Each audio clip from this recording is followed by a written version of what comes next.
Yep, it's contest time again. Let's hit it.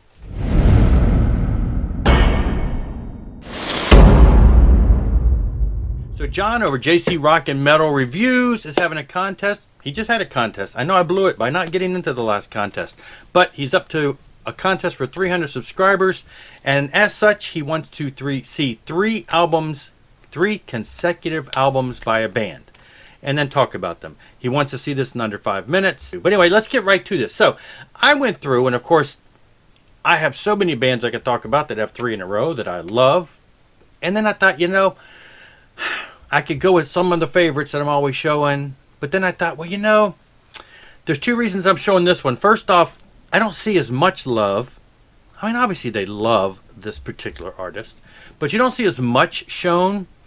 And then just the other night it was shown in another video, and some people were kind of making fun of this particular artist. So I am going to stand to the defense, because not only am I a big fan of this artist's solo work, but these particular three albums were very pivotal in his career. Now I'm talking about Mr. Sammy Hagar. Now, I'm starting with Standing Hampton. Now, Sammy Hagar, after leaving Montrose, went solo, and he had 5 studio albums on Capitol. This is the first one when he switched over to Geffen Records. Now, this is around the time where I feel he really started to become popular on the radio, things along that line. This is around the time when Heavy Metal, from the movie Heavy Metal, became a big hit for him. But this particular album, when you hear songs on the radio now that are Sammy Hagar solo albums, it tends to be from these 3 albums.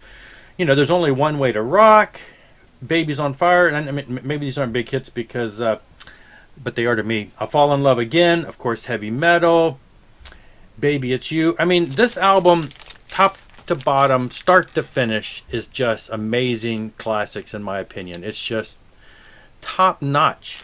And then he turns around and follows it up with, in my opinion, yet another top notch album, Three Lock Box.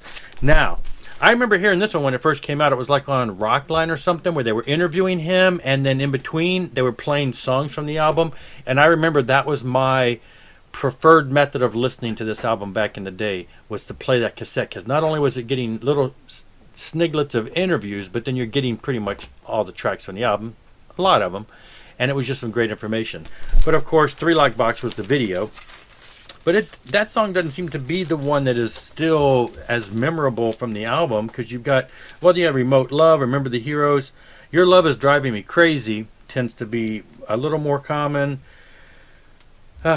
This whole album is good. I Don't Need Love. I don't know.